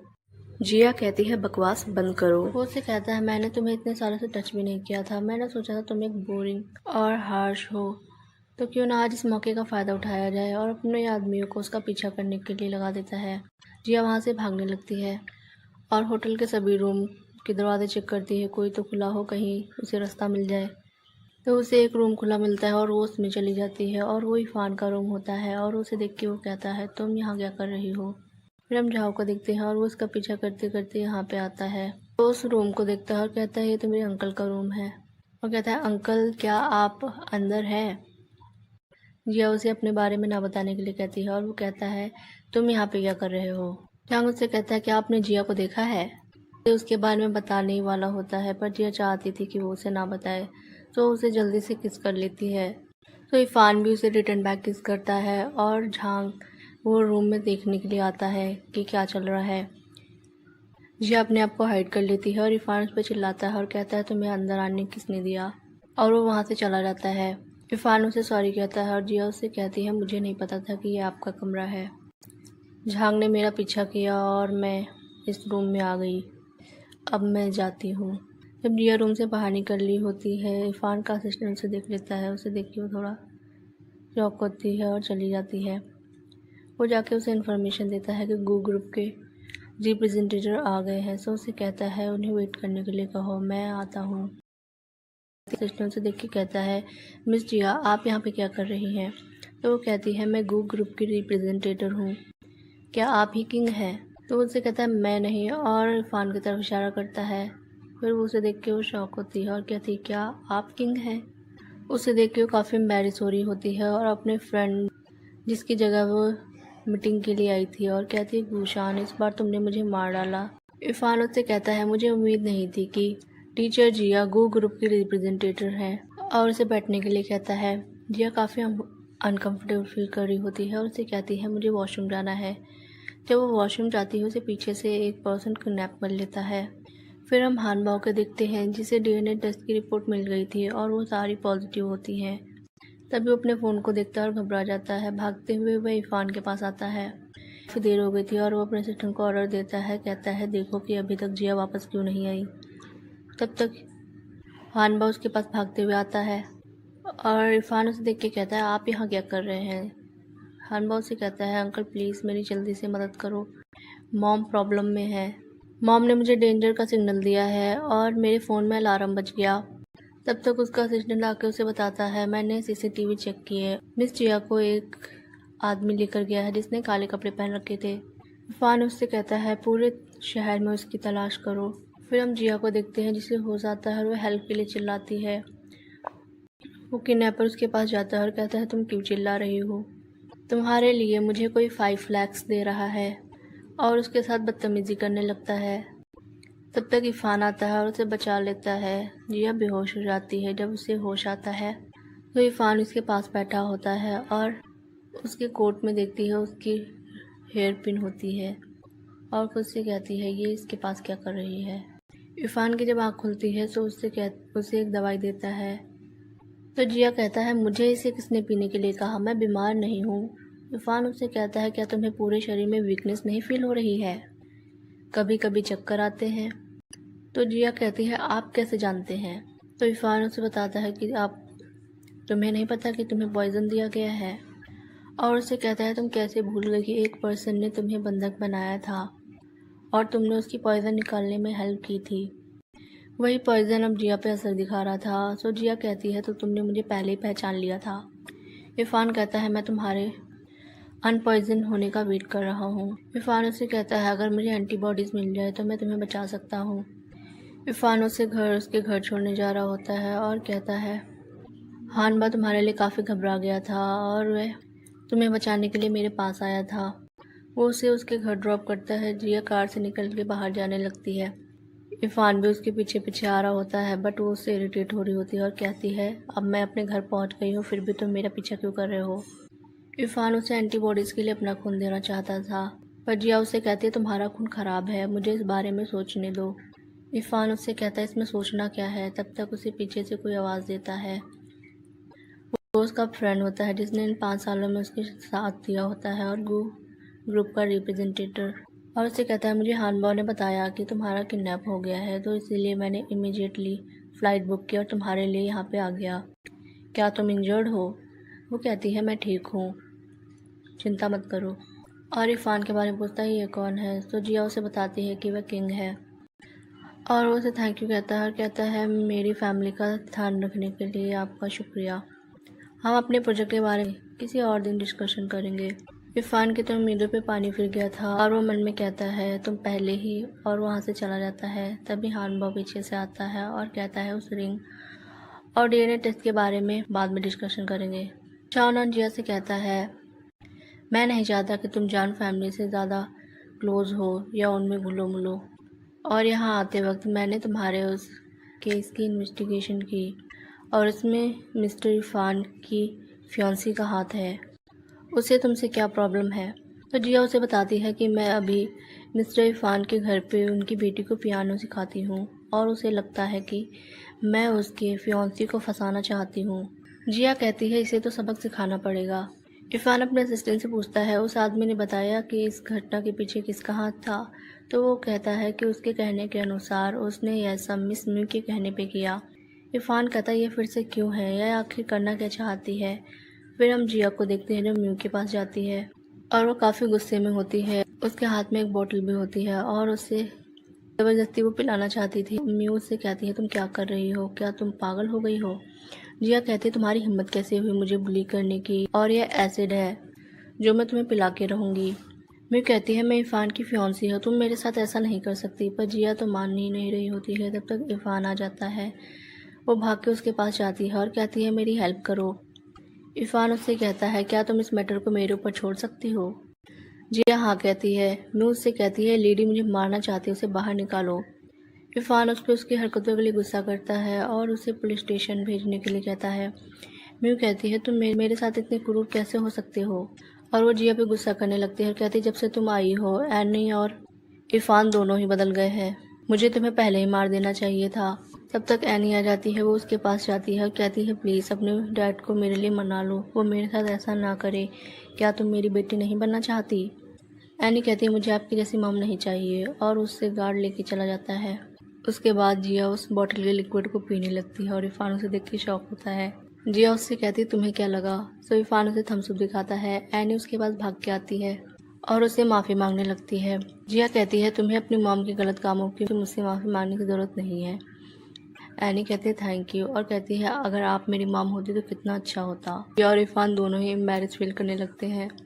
घर से बाहर आते वक्त इरफान जिया से कहता है, तुमने ब्लड ट्रांसफ्यूज़न के बारे में क्या सोचा है? क्या तुम वरीड हो कि तुम्हारे फियांसी को जेलिसी होगी? जिया शॉक होती है। इरफान उससे कहता है, क्या गू शाओनान तुम्हारा फियांसी नहीं है? तो जिया उसकी मिसअंडरस्टैंडिंग क्लियर नहीं करती और कहती है, हाँ मुझे डर है कि उससे जेलिसी होगी, मुझे वापस जाकर उससे इस पर डिस्कशन करनी होगी। जहांग उन्हें दूर से देख रहा होता है और कहता है, जिया तुम सच में मेरे अंकल को सेड्यूस करना चाहती हो? जिया जब जा रही होती है उसे रास्ते में कोई किडनैप कर लेता है और जब उसे होश आता है तो अपने आप को बेड पे पाती है और कहती है, मैं यहाँ कैसे आई? जहांग उसके सामने आता है और कहता है, ये मैंने किया है, और उससे कहता है, अगर तुम मुझसे बचना चाहती हो तो मेरे सामने बेक करो। और उस दिन तुम सच में मेरे अंकल के ही रूम में थी, तुमने उसे कैसे अट्रैक्टेड किया? तो जिया उससे कहने लगती है, क्या तुम जानना चाहते हो कि तुम्हारे अंकल की स्किल्स कितनी अच्छी हैं? और उसके मुंह पे मारती है।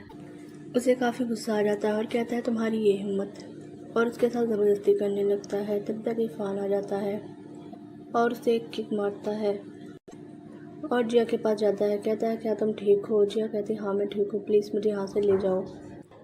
वो उसे अपने साथ लेके चला जाता है।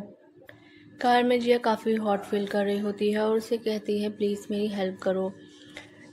इरफान डॉक्टर को कॉल करता है और कहता है, जिया को ड्रग्स दिया गया है और उस पर पॉइजन का असर है, मुझे क्या करना चाहिए? जिया का खुद पे कोई कंट्रोल नहीं होता है, पर इरफान उसे स्टॉप कर और उसे होटल लेकर आता है और फिर वो उसे बाथटब में डालता है। जिया कहती, काफ़ी हॉट फील हो रहा है, पर इरफान उससे कहता है, डॉक्टर आ ही रहे होंगे। पर जिया उसे पकड़ लेती है और कहती है, मत जाओ। इरफान का भी खुद पे कंट्रोल खो जाता है और वो भी उसे किस करने लगता है। तभी उसकी नज़र उस गले उसकी रिंग पे जाती है तो खुद से कहता है, क्या 5 साल पहले तुम ही थी? तभी डॉक्टर की आवाज़ आती है तो उसे देखने आ जाता है और हानबा भी वहाँ पे होता है। कहता है, मैं तो बस मॉम के पीछे पीछे यहाँ पे आ गया, मुझे डॉक्टर दरवाजे पे मिले। इरफान उससे कहता है, मुझे तुमसे कुछ कहना है, तुम्हारी मॉम को पॉइजन दिया गया है, लेकिन चिंता मत करो, उसे मेरा ब्लड बचा सकता है, बिकॉज मेरे ब्लड में एंटीबॉडीज़ है। तो वो इंजेक्शन निकालने लगता है। इरफान कहता है, तुम क्या करने जा रहे हो? हानमा कहता है, प्लीज़ मेरी मॉम की मदद करो, मुझे आपका ब्लड लेने के लिए सुई का उपयोग करना होगा। तब तक डॉक्टर उसके पास आता है और कहता है, उसे जो दवाई दी गई है वो ख़राब हो गई है और उसकी कंडीशन भी क्रिटिकल है। तो वो उसे अपना ब्लड लेने के लिए कहता है। डॉक्टर कहता है क्या तुम इसे सहन कर सकते हो जब तक ये उसके लिए पूरा ना पड़े। तो वो उसका ब्लड ले लेता है और उसको नेक्स्ट सीन में हम देखते हैं जिया को ब्लड चढ़ रहा होता है और डॉक्टर उसके पास आता है और कहता है मिस्टर जॉन अभी भी ये काफ़ी नहीं है। तो वो उसे और ब्लड लेने के लिए कहता है पर डॉक्टर कहता है मैं पहले ही 800 मिलीमीटर ब्लड ले चुका हूँ, इससे आपकी जान को खतरा हो सकता है। इरफान कहता है तो फिर मैं खुद ही कर लूँगा। सो वो खुद ही अपने इंजेक्शन लगाने जा रहा होता है।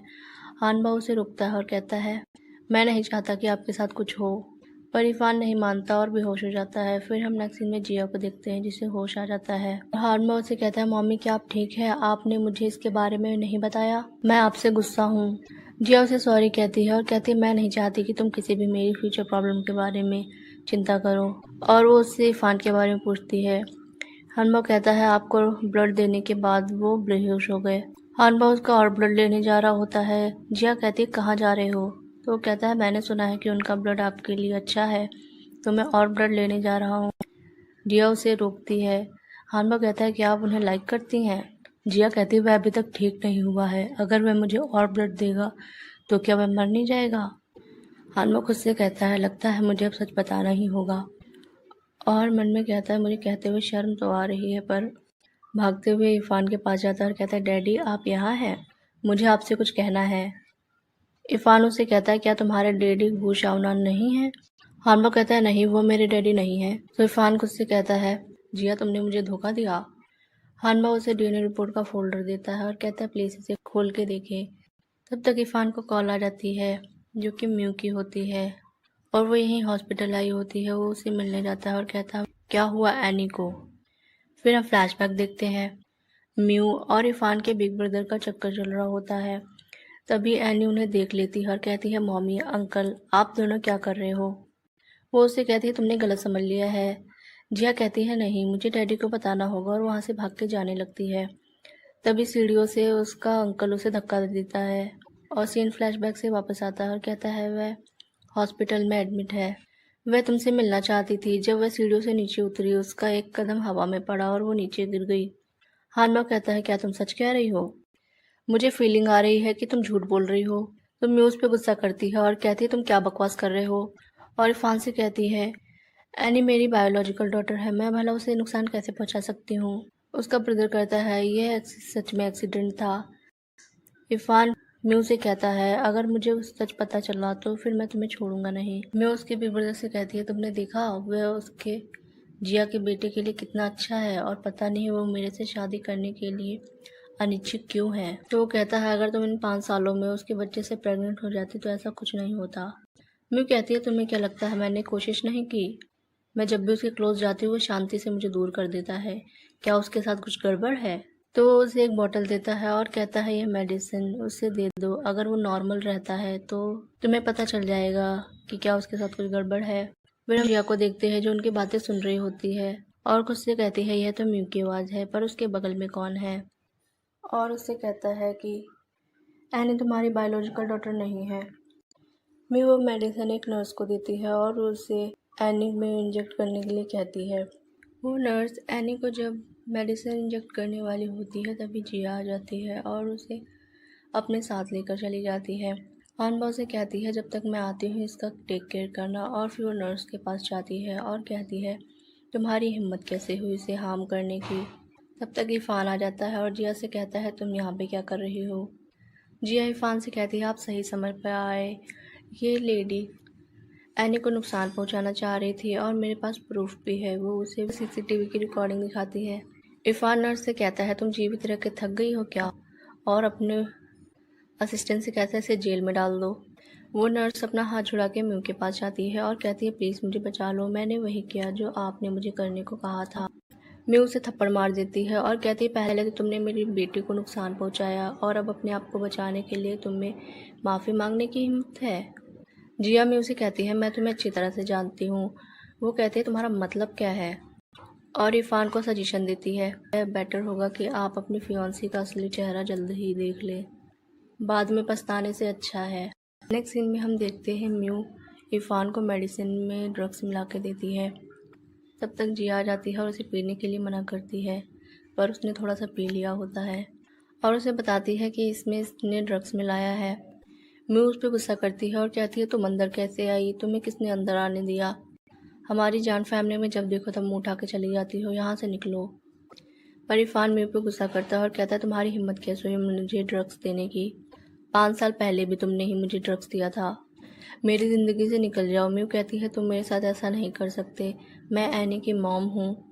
पर वो उसकी एक नहीं सुनता और उसे वहाँ से निकाल देता है। जिया उससे पूछती है क्या तुम ठीक हो, बट उस पर ड्रग्स का असर होने लगा था, तो उससे कहता है प्लीज़ मेरी हेल्प कर दो, और दोनों नाइट स्पेंड कर लेते हैं। नेक्स्ट मॉर्निंग इरफान जिया को देख रहा होता है और खुद से कहता है तुम्हारी रिंग मुझे काफ़ी फैमिलियर महसूस करवाती है, क्या 5 साल पहले वाली पर्सन तुम ही हो? जिया की जब आँख खुलती है तो कहती है यह सिर्फ एक एक्सीडेंट था, और वैसे भी आपकी फियांसी है और जल्दी उसके साथ शादी होने वाली है। और वो वहाँ से चली जाती है। उसके जाने के बाद इरफान अपने असिस्टेंट को कॉल करता है और कहता है पता लगाओ 5 साल पहले जूनियर होटल में क्या हुआ था। असिस्टेंट उसे बताता है कि एक्चुअल में 5 ईयर पहले सच में वो लेडी म्यू नहीं थी, और वो म्यू और आपके बड़े भाई थे जिन्होंने मिलकर आपको ड्रग्स दिए थे, और आपकी पीठ पीछे उन दोनों का अफेयर चल रहा है। इरफान गुस्सा करता है और खुद से कहता है म्यू तुम्हारी हिम्मत कैसे हुई मुझसे झूठ बोलने की, तुम्हें तो इसकी कीमत चुकानी पड़ेगी। तब तक एक गार्ड आता है और उससे कहता है मिश्रा म्यू आपसे मिलना चाहती हैं। तो इरफान उसे अंदर आने देने के लिए कहता है। म्यू उसके पास आती है और कहती है प्लीज़ मुझे माफ़ कर दो, मैं तुम्हें इतने सालों से प्यार कर रही हूँ, इसीलिए मैंने जुनून में आके ऐसा किया, प्लीज़ मुझे इस बार माफ़ कर दो। इरफान कहता है ठीक है। म्यू कहती है क्या तुम सच में मुझे माफ़ करने के लिए तैयार हो? इरफान उससे कहता है कुछ ही दिनों में तुम्हारा बर्थडे है, मैं तुम्हें एक बिग गिफ्ट दूंगा। फिर हम जिया को देखते हैं, उसके पास झांग आता है और कहता है क्या तुम मेरे अंकल से बात कर सकती हो, वो मुझे कंपनी से बाहर ना निकाले।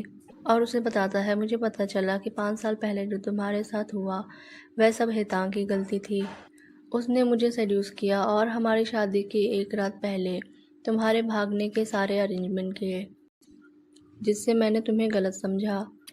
जिया कहती है मुझे पता था कि ये उसी ने किया है। तभी उसकी नज़र हेतांग पे जाती है और झांग से कहती है क्या हेतांग तुम्हारी वाइफ नहीं है? तो वो उसकी बुराई करने लगता है। हेतांग उसके पास आती है और उसे थप्पड़ लगा देती है। झांग भी उसे उल्टा थप्पड़ मारता है और कहता है तुम्हारी हिम्मत कैसे हुई मुझे मारने की? हेतांग उससे कहती है तुम में जरा भी तमीज़ नहीं है, तुम इस कुतिया को प्रसन्न करने के लिए मेरी बेइज्जती कर रहे हो। जिया तालियां बजाती है और कहती है अच्छा शो है, चलो मैं अब चलती हूँ। हेतांग उसका हाथ पकड़ लेती है और कहती तुम ऐसे नहीं जा सकती। जिया अपना हाथ छुड़ाती है और कहती है मुझे तो एक्चुअल में तुम्हें थैंक यू करना चाहिए, और वहाँ से चली जाती है। फिर हम पार्टी का सीन देखते हैं।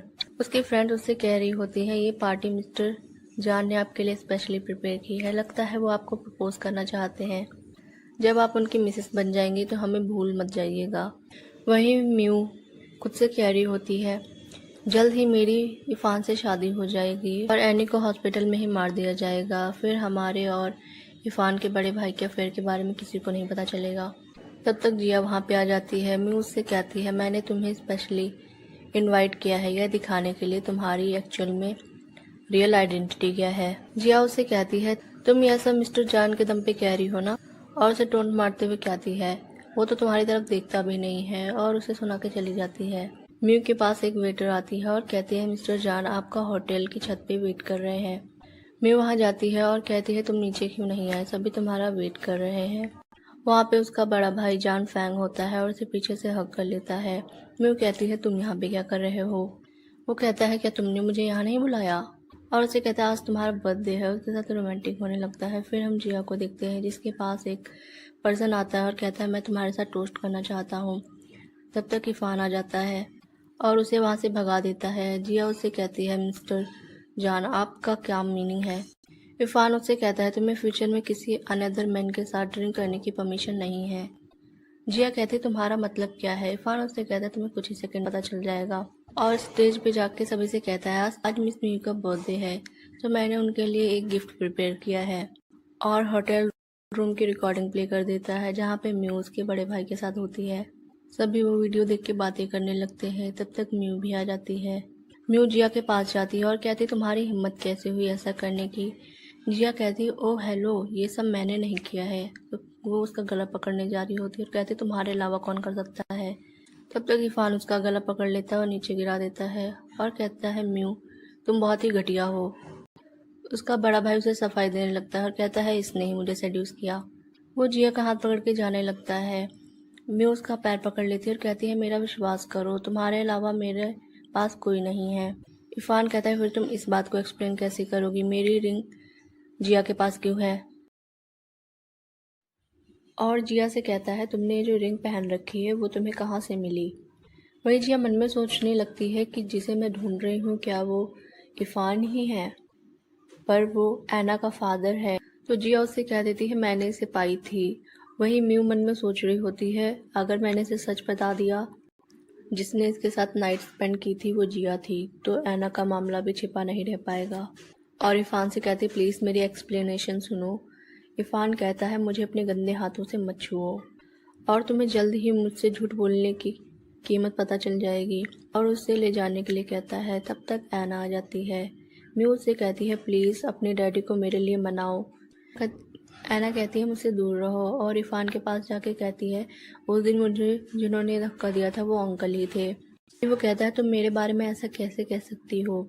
हानमो कहता है, मैं और मेरे गॉडफादर दोनों विटनेस हैं। उस दिन आपने ऐनी को चोट पहुंचाने के लिए किसी को ढूंढ रहे थे। अगर मैंने होशियारी नहीं दिखाई होती और अपने गॉडफादर को नहीं बुलाया होता तो ऐना को आपने कब का मार दिया होता।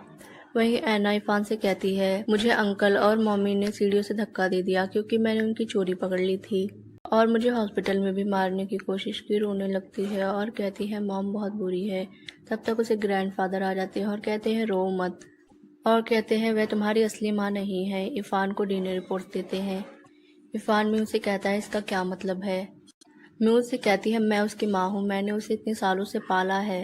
इरफान कहता है, अगर तुम सच नहीं बताओगे तो मेरे पास तुम्हारा मुंह खुलवाने के और भी तरीके हैं। म्यू एनी की तरफ बढ़ती है तो उसके ग्रैंडफादर उसे रोक देते हैं और कहते हैं, वहीं रुक जाओ।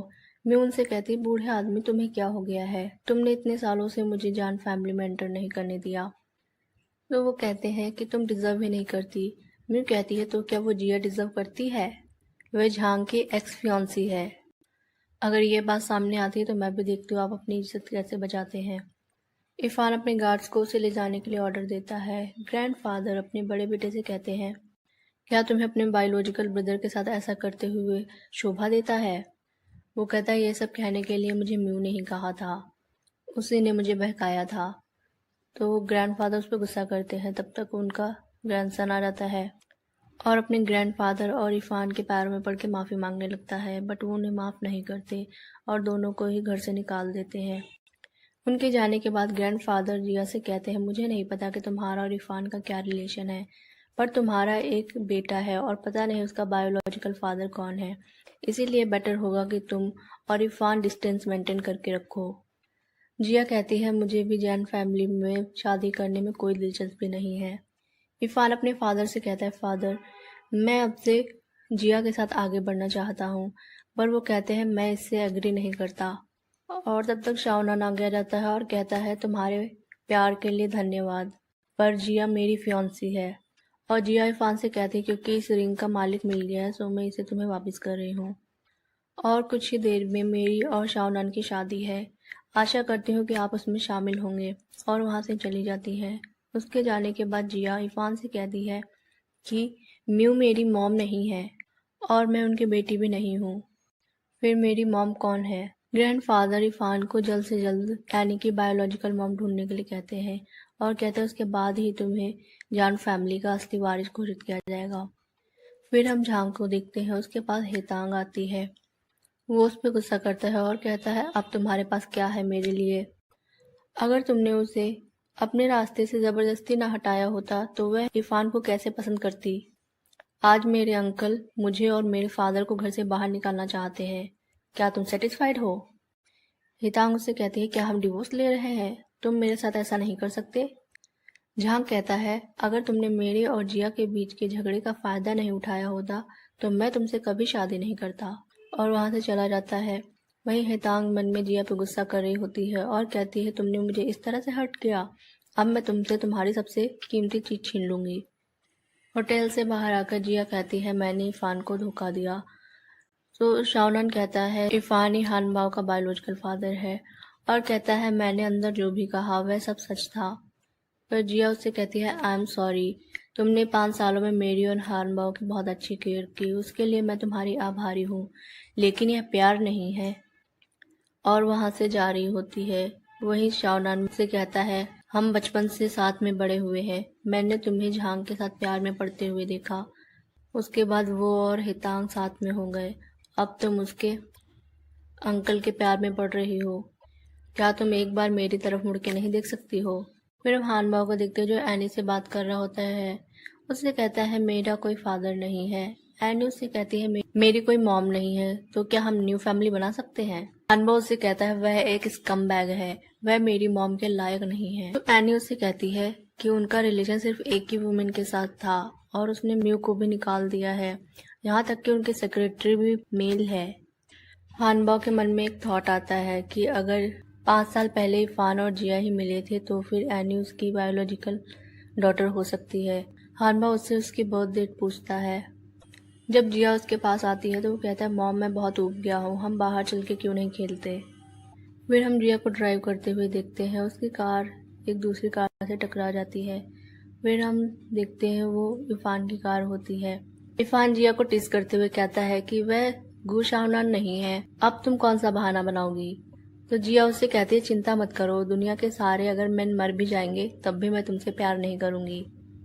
इरफान उससे कहता है तुमने पहले मेरी कार पे अटैक किया है तो तुम इसका कॉम्पनसेशन कैसे करोगी, कार्ड या फिर कैश। तो जिया उसे कार्ड दिखाती है और कहती है इस कार्ड में 5 मिलियन है, और कहती है शाओनान मेरी काफ़ी अच्छी केयर करता है, मुझे पैसे देता है और उससे मेरे पैसे में कोई इंटरेस्ट नहीं है, मैं दिन पर दिन उसके प्यार में पड़ती जा रही हूँ। इरफान उससे कहता है मुझे हानबाओ ने पहले ही बता दिया है कि तुम्हारा शाओनान के साथ कोई रिलेशन नहीं है।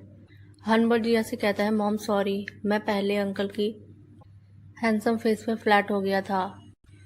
जिया इरफान से कहती है गु शाओनान नहीं हुआ तो भी क्या, मैं फिर भी तुमसे प्यार नहीं करूँगी, और वहाँ से चली जाती है।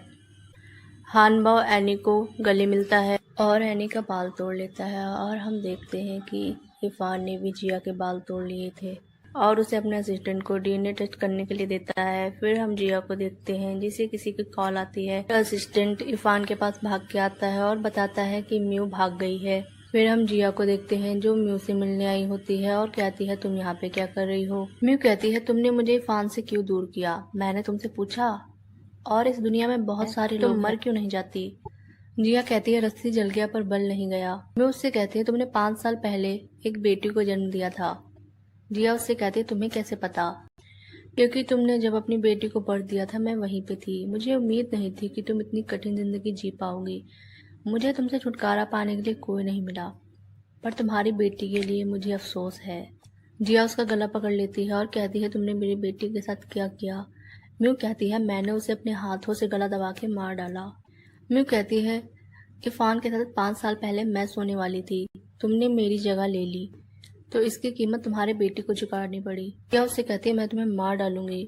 तो म्यू कहती है क्यों, तुम क्या ये नहीं जानना चाहोगे कि तुम्हारी बेटी को कहाँ दफनाया गया है, और अपने बेटे को भी नहीं देख पाओगी। वहाँ से जाने लगती है।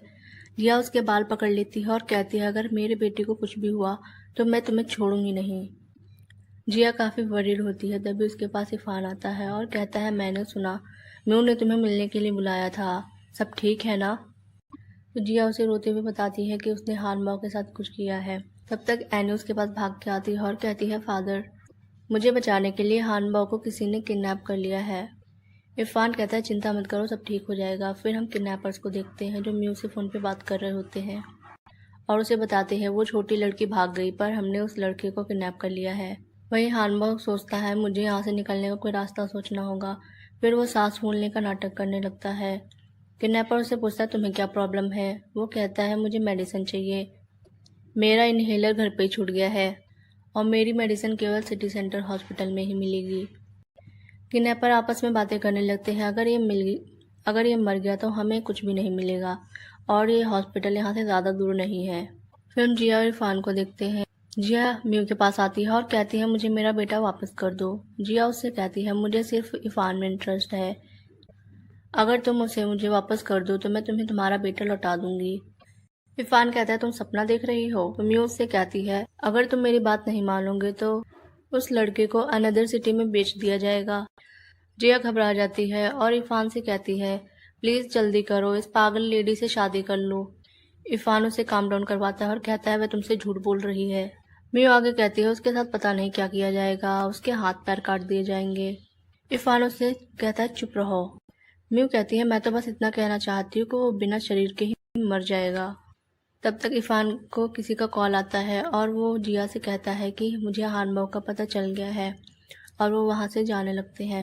फिर हम किडनैपर को देखते हैं, उसे किसी का कॉल आता है और वो हानबाव से कहता है, छोटे लड़के तुमने गलत मेडिसिन बताने की हिम्मत कैसे की?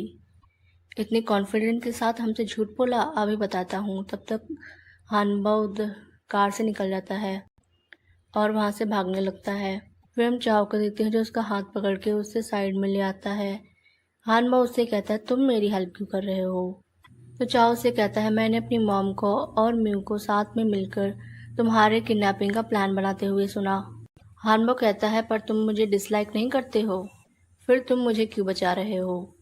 चाव कहता है पिछली बार मैंने आन को नीचे धक्का दे दिया था, मुझे काफ़ी गिल्ट फील हुआ था, इसलिए मैं अब तुम्हें बचा रहा हूँ।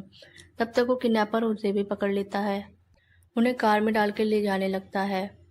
तभी सामने से इरफान की कार आते हुए देख के वो अपनी कार को साइड में टर्न कर लेता है। इरफान भी उसके पीछे आता है और उस किडनैपर की कार एक पेड़ में टकरा जाती है। रिया उस किडनैपर से कहती है मुझे मेरा बेटा वापस कर दो। तो किडनैपर कहता है म्यू ने इसके लिए काफ़ी सारे पैसे खर्च किए हैं, तो मैं उसे कैसे वापस कर सकता हूँ? इरफान कहता है म्यू ने पहले ही सरेंडर कर दिया है, तो बेहतर होगा कि तुम हानबाव और बाकी लोगों को जाने दो, नहीं तो मैं तुम्हें जिंदा नहीं छोड़ूंगा। किडनैपर कहता है तुम लोग मुझे बिना पैसों के ही छोड़ दोगे, तो बेहतर होगा मैं भी उन दोनों बच्चों के साथ ही मर जाऊं। बच्चे हेल्प के लिए चिल्लाते हैं। जिया चाव को देखती है और कहती तुम यहाँ पे क्या कर रहे हो? किडनैपर उससे कहता है आगे मत बढ़ना, कार में बॉम्ब है और मैं बटन दबा दूंगा। जिया कहती है उन्हें कुछ मत करना, जो भी कहना है मुझसे कहो। एनी कहती है फादर जल्दी से कोई आइडिया सोचो। इरफान कहता है तुम्हें जितने पैसे चाहिए मैं तुम्हें दे दूंगा। किडनैपर कहता है मुझे 10 करोड़ चाहिए और मेरे भागने के लिए एक हेलीकॉप्टर प्रिपेयर करो। इरफान हाँ कहता है। तब तक पीछे से असिस्टेंट आके उस गुंडे को पकड़ लेता है और उसके फादर भी यहाँ पे आ जाते हैं।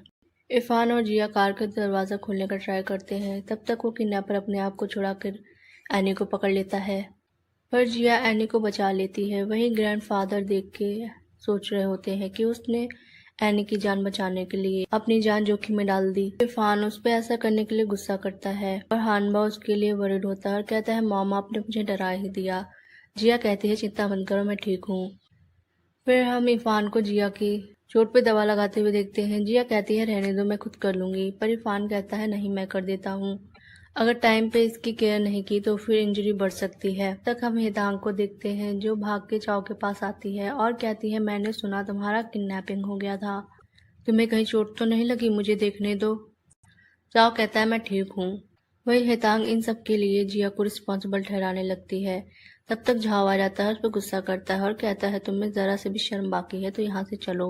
हेतांग कहती है क्यों, मेरे चाव की किडनैपिंग के लिए क्या जिया रिस्पॉन्सिबल नहीं है? चाव कहता है मैंने अपनी मर्जी से हानबाव को बचाने के लिए इसमें हाथ डाला, इसमें आंटी का कोई गलती नहीं है। हेतांग कहती है ये तुम क्या कह रहे हो? चाव आगे कहता है आंटी काफ़ी अच्छी इंसान है, आपने और नानी ने जैसा कहा था वो ऐसी बिल्कुल भी नहीं है, तो प्लीज़ आगे से उन्हें फिर से कोई चोट ना पहुंचाए। जहांग हेतांग पे गुस्सा करता है और कहता है क्या तुमने फिर से जिया को हर्ट किया? हेतांग जिया पे गुस्सा करती है और कहती है तुमने इन दोनों की कौन सी बूटी सुंघाई है? जिया उसको टॉन्ट मारती है और कहती है अब तो तुम्हारे बेटे भी तुम्हारी तरफ नहीं देख रहे हैं, तुम उसकी माँ होने के लायक ही नहीं हो। इरफान जिया से कहता है ऐसे पर्सन से बात करने की ज़रूरत नहीं है और ढंग से कहता है उसे यहाँ से ले जाओ और उसे पुलिस को दे दो। जिया के पास शाओनन आता है और कहता है मैंने सुना कि हानबाव का किडनैपिंग हो गया था, तुम्हें कहीं पे हर्ट तो नहीं हुआ?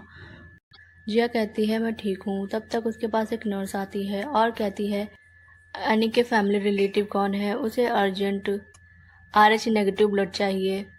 वहीं जिया मन में सोचने लगती है कि एनी का ब्लड ग्रुप मेरे जैसा ही क्यों है।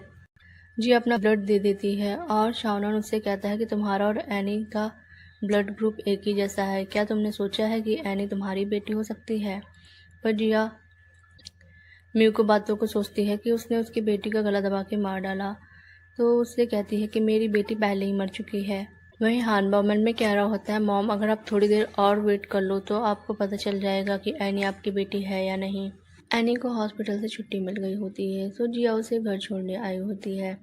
वो उसे छोड़ के जा रही होती है तो इरफान उसका हाथ पकड़ लेता है और उससे कहता है, क्या तुम यहीं रुक सकती हो? तो जिया कहती है नहीं। वो जाने लगती है, उसे चक्कर आ जाता है और वो बेहोश हो जाती है। फिर जब उसकी आँख खुलती है, हानबा उसके पास होता है और उससे कहता है, मम्मी क्या आप ठीक हो? आपको अभी भी चक्कर तो नहीं आ रहे हैं?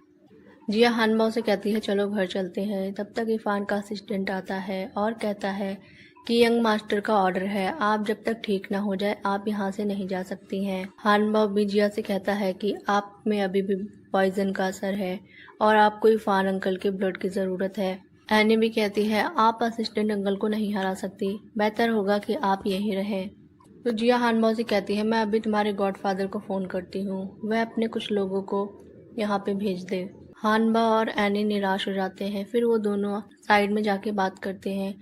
एनी हानबा को बताती है, मैंने टीचर जिया को फ़ोन पे बात करते हुए सुना कि वो तुम्हारे साथ ये देश छोड़ के चली जाएंगी और फिर कभी वापस नहीं आएंगी। मैं तुम्हें और टीचर जिया को नहीं छोड़ना चाहती।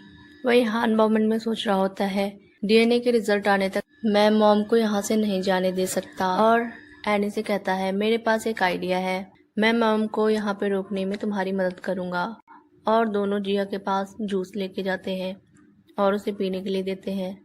उसके बाद जिया वॉशरूम बात लेने के लिए चली जाती है। एनी उसके कपड़े उठा लेती है और खुद से कहती है, मुझे टीचर जिया और फादर को साथ में लाने के लिए कुछ करना होगा। और इरफान के पास जाती है और कहती है, टीचर आपको ढूंढ रही है। इरफान उससे कहता है, क्या जिया वॉशरूम में नहीं है? वो मुझे कैसे ढूंढ सकती है? एनी कहती है, मुझे नहीं पता, आप खुद ही जाके देख लो। वो देखने के लिए चला जाता है। जिया उसे देख के कहती है, तुम्हें अंदर आने के लिए किसने कहा? तो इरफान उसे बताता है कि बच्चों ने ही कहा कि तुम मुझे ढूंढ रहे हो। तो जिया कहती है, वो इतनी अभी छोटी है, वो ऐसा कैसे कर सकती है? ज़रूर तुमने ही उस उकसाया होगा। एनी जिया के पास आके सॉरी कहने लगती है और फिर उसके पेट में दर्द होने लगता है। जिया कहती है, तुम लोगों ने जूस में क्या मिलाया था? हानबा कहता है, मॉम सॉरी, मैं तो आपको फ़ौरन जाने से रोकने के लिए नींद की दवाई देना चाहता था। लूज मोशन की दवा निकली। फिर हम हानबा को देखते हैं जो डीएनए रिपोर्ट देख रहा होता है और कहता है, एनी सच में मेरी सिस्टर है। मॉम, ये जब आपको पता चलेगा आप सच में खुश होगी। फिर हम हितांग की मॉम को देखते हैं जो जिया के पास आती है और उससे कहती है, तुम्हारी हिम्मत कैसे हुई मेरी बेटी को जेल भेजने की? जिया उससे कहती है, वो जेल में इसलिए है क्योंकि उसने कुछ गलत किया है। वो कहती है, हितांग इतनी काइंड है, वो तुम्हें हर्ट कैसे कर सकती है? हानबा उससे कहता है, अगर हितांग सही है तो तुम्हें उसकी माँ होने के नाते शर्म क्यों नहीं आती है? और तुम भी मेरी मॉम को परेशान करने के लिए यहाँ पे आ गई। तो उसकी मॉम हानबा पे गुस्सा करती है और कहती है, एक बड़े से बात करने की तुम्हें तमीज नहीं है? तो हानबा कहता है, मैं बदतमीज नहीं हूँ। उसकी ग्रैंडमदर हंसती है और कहती है, तुम्हें नहीं पता कि तुम्हारा बायोलॉजिकल फादर कौन है? तुम उसे ढूंढने की कोशिश क्यों नहीं करते? तो हानबा उससे कहता है, मेरे फादर इस होटल के मालिक हैं। जिया उसके मुंह पे हाथ रख देती है और कहती है, बकवास मत करो। तो जिया की मॉम कहती है, उसने तुम्हें अपनी बेटी की पियानो टीचर के लिए रखा, अब तुम उसे अपने बेटे का फादर बना दोगी। ये बातें इरफान ने भी सुन ली होती है और हानबा के पास आता है और कहता है, मैं जानना चाहूँगा कि ये मुझे फादर क्यों कहता है। तो जिया उससे कहती है, तुम तो हानबा को जानते हो ना, उसकी बातों पे ध्यान मत दो। इरफान हानबा से कहता है, तुम मुझे बताओ। तो वो उसे अपने पॉकेट से निकाल कर डीएनए रिपोर्ट देता है और कहता है, ये वही डीएनए रिपोर्ट्स हैं जो मैंने पिछली बार आपके बालों को लेके करवाई थी। इरफान जिया से कहता है, तुमने मुझसे ये बात क्यों छिपाई? तो जिया उससे कहती है, तुम्हारी पहले ही किसी और से एनी है, तो मैं तुम्हें सच क्यों बताऊं? इरफान उससे कहता है, मैं अपनी पूरी लाइफ में सिर्फ एक ही लेडी से मिला हूँ। तो जिया कहती है, फिर एनी कहाँ से आई? हानबा और इरफान उसे बताते हैं कि वो तुम्हारी ही बेटी है। एनी को देख के काफ़ी इमोशनल होती है और कहती है, मैं तो हमेशा सोचती थी कि तुम मर गई। एनी उससे कहती है, फाइनली आप मेरी मॉम हैं। और चारों लोग फैमिली हग करते हैं और इरफान कहता है, फाइनली हमारी फैमिली कंप्लीट हो गई। और जिया की मॉम उसे बातें सुनाई जा रही होती हैं। जिया उनसे कहती है, क्या ये सिर्फ इसलिए नहीं है क्योंकि मैं आपके एक्स हस्बैंड बेटी हूँ? मैं इस बात को एक्सेप्ट करती हूँ कि आप मुझसे प्यार नहीं करती, पर अब मेरे बच्चे हैं और आप मेरे बच्चों के सामने मेरी इंसल्ट नहीं कर सकती है और ना ही मैं किसी और को राइट देती हूँ मेरे बच्चों की इंसल्ट करने का। पर उसकी मॉम उस पर गुस्सा करते हुए कहती है हितांग को जेल से बाहर निकलवाओ, वरना मैं आज नहीं जाऊंगी। इरफान अपने गार्ड्स को उसे ले जाने के लिए ऑर्डर देता है, पर तब तक इरफान के फादर आ जाते हैं और जिया की मॉम उन्हें देख के बहुत खुश होती है और कहती है फाइनली आप यहाँ हैं। और उनसे कहती है जिया मेरी बेटी है, मैं उसे अच्छे से जानती हूँ और वह आपके बेटे के लायक नहीं है। तो इरफान के फादर कहते हैं आप लोगों ने जो भी अभी भी कहा वो सब मैंने सुना। और वो जिया के पास आते हैं और कहते हैं मेरे पास तुम्हारे लिए 10 मिलियन का चेक है, इसे एक्सेप्ट कर लो और फ्यूचर में तुम्हें कपड़े और खाने पीने की कोई प्रॉब्लम नहीं होगी, लेकिन तुम्हें एनी और हानबॉ की कस्टडी को छोड़ना होगा। जिया कहती है ये दोनों मेरे बच्चे हैं और आप इन्हें पैसों से खरीद नहीं सकते हैं। इरफान के फादर उससे हैप्पी होते हैं और कहते हैं तुम टेस्ट में पास हो गई। तो उसकी मॉम बीच में इंटरप्ट कर रही होती है, तो वो कहते हैं तुम चुप रहो, अगर तुमने मेरी डॉटर इन लोगों को कुछ और कहा तो मुझसे बुरा कोई नहीं होगा। और अपने गार्ड्स को उसे ले जाने के लिए ऑर्डर देते हैं और कहते हैं इसे आइंदा से हमारी फैमिली में एंटर करने की इजाज़त नहीं है। और इरफान से कहते हैं जल्दी करो, तुम दोनों को अपना जल्दी से मैरिज सर्टिफिकेट लेना चाहिए। नेक्स्ट सीन में हम देखते हैं शाओनन जिया को प्रपोज कर रहा होता है, पर जिया कहती है आई एम सॉरी और इरफान आके उसे साइड कर देता है। जिया उससे कहती है तुम यहाँ पे क्या कर रहे हो, अब तुम क्या करना चाहते हो। इरफान कहता है तुम्हें इतने लंबे टाइम से देखते रहने के लिए आई एम सॉरी, मैं अपनी बाकी की लाइफ तुम्हें पे बैक करने में चुकाऊंगा। और उसे रिंग के साथ प्रपोज करता है। जिया काफ़ी इमोशनल हो जाती है और अपना हाथ आगे करती है और फिर हम दोनों की वेडिंग का सीन देखते हैं। दोनों एक दूसरे को किस करते हैं और यहीं पे हमारे ड्रामे की हैप्पी एंडिंग होती है।